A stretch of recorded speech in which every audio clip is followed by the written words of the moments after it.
O primeiro aspecto que chama Jama, que são os cuidados ou a conduta que eu tenho que ter com o mundo, ele é dividido em 5 partes. E essas partes, elas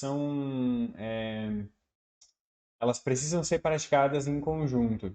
Não quer dizer que eu tenha que fazer tudo ao mesmo tempo, mas são coisas que estão no nosso cotidiano e a gente vai acabar precisando cuidar ou observar cada uma delas. Então, a primeira delas é a prática da não violência. Eu preciso não nutrir em mim o desejo de ferir as outras pessoas. Isso significa ser passivo na existência? De forma alguma. Se uma pessoa coloca a tua existência em risco, seria muito errado ou ruim tu evitar uma resposta. Então, a não violência, ela é eu não querer bater nas pessoas, não querer brigar com as pessoas. Isso é a prática da não violência. Mas quando a tua vida ou a vida de alguém, um familiar, está em risco e existe a necessidade de tomar um posicionamento, tu não pode ficar passivo achando que esse é o caminho, enfim, né? Não é um convite à passividade, é um convite para não elaborar na própria mente atitudes violentas o tempo inteiro. Então são coisas bem diferentes e tem que ter essa separação. O segundo aspecto a gente chama de verdade benevolente. É a prática da pessoa falar a verdade de uma maneira que não seja com a finalidade de machucar a outra pessoa.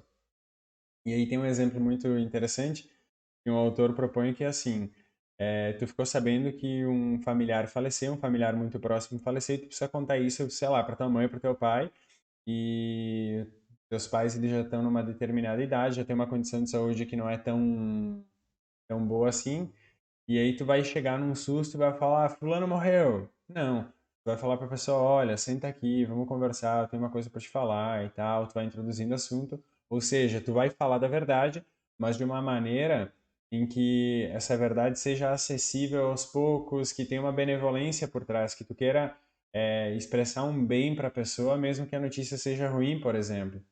Então, é diferente daquelas pessoas que dizem assim, eu sou honesta, sincera demais, e elas fazem comentários que têm uma verdade por trás, mas o comentário em si ele é um comentário maldoso. Tipo assim, a pessoa não sabe lidar com aquilo, ela precisa vomitar em cima do outro aquilo.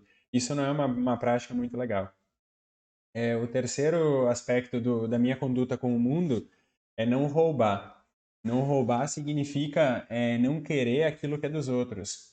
Então, tanto eu não posso, não devo querer aquilo que é dos outros, quanto eu não devo elaborar na minha mente o querer aquilo que é dos outros. Tanto o ato físico de eu pegar uma coisa que não é minha para mim, quanto o ato mental de eu elaborar fazer isso, são o mesmo erro. Mesmo que tenha uma distância entre a ação e a intenção da ação, no fim das contas, a intenção ela tende a levar à ação. Então, evitando as duas coisas, a gente evita todos os problemas. O terceiro elemento, ele é a gente fazer tudo o que a gente faz, acreditando que a gente está fazendo isso para a consciência suprema. Então, o Augusto que está falando aqui, ele é a representação, uma representação divina. Tu que está me ouvindo, está me vendo, é uma representação divina. Tu é como se fosse uma centelha dessa consciência suprema transformada numa consciência individual para crescimento, para evolução, por alguma motivação assim. Quando a gente entende que a gente não está falando para uma pessoa, mas sim como se fosse um pedacinho de Deus, como se fosse um viés divino que está ouvindo, uma parcela de Deus que está ouvindo, a lógica dentro da nossa cabeça muda. Então, seja no teu trabalho, seja no teu convívio com as outras pessoas, olha para as pessoas não no aspecto pessoal só, mas tipo, tenta olhar para a pessoa pensando assim, cara, essa pessoa ela foi criada por alguma força sensacional e essa força sensacional ela opera dentro dessa pessoa assim como opera dentro de mim. Então, eu vou usar uma palavra que é Deus. Tu pode acreditar em qualquer coisa, não precisa ser Deus a palavra que tu vai usar, pode ser só natureza, já serve muito bem. Então, eu vou usar natureza. A natureza que está dentro de mim, ela se expressa através desse conjunto que é o meu corpo, o meu conhecimento, os meus recursos, para poder te ajudar de alguma maneira. E a natureza dentro de ti, através do teu corpo, dos teus recursos, daquilo que tu já viveu, vai aproveitar algumas coisas ou vai sentir que tem algumas coisas que não fazem muito sentido para ti e vai crescer a partir daí. Então a gente está fazendo uma troca numa camada que é mais sutil, que não é um corpo oferecendo para outro corpo, não é o Augusto oferecendo para ti. É um pedacinho da natureza oferecendo para outro pedacinho da natureza. E essa visão, ela ajuda muito, muito, muito a melhorar nossas relações. Porque muitas vezes as pessoas têm dificuldade de entender que quando a outra pessoa fala alguma coisa, ela não está falando numa questão pessoal. Às vezes a gente se ofende demais, se sente muito porque, o fulano falou isso de mim. Não, ele falou isso pelo grau de entendimento e consciência que ele tem sobre a própria vida.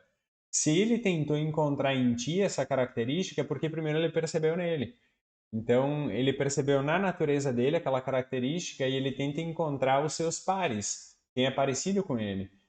E a gente não tem esse compromisso de ficar se sentindo mal com aquilo que as pessoas falam, porque tu pode entender aqui isso que eu acabei de falar. Se aquele indivíduo é a natureza falando para mim a natureza, não é pessoal isso. É a maturidade de cada um dos dois. E o quinto e último elemento, ele trata do sentido de não cobiçar, junta com o outro que é não roubar, mas ele vai no sentido de não cobiçar aquilo que não é teu, de tu apostar no teu crescimento de dentro para fora. Então, o que que é apostar no crescimento de dentro para fora? É tu olhar para as tuas capacidades de evolução, de crescimento, te transformando em alguém melhor. E isso vai te trazer muitos resultados e muito retorno na vida. E quando tu olha pela questão externa, quando tu olha só pelas coisas em si, pelos objetos em si, isso é um exemplo de cobiça. Daria para dizer que está errado? Não. São só observações de conduta que facilitam para a gente alcançar isso que a gente chama de união que o yoga propõe.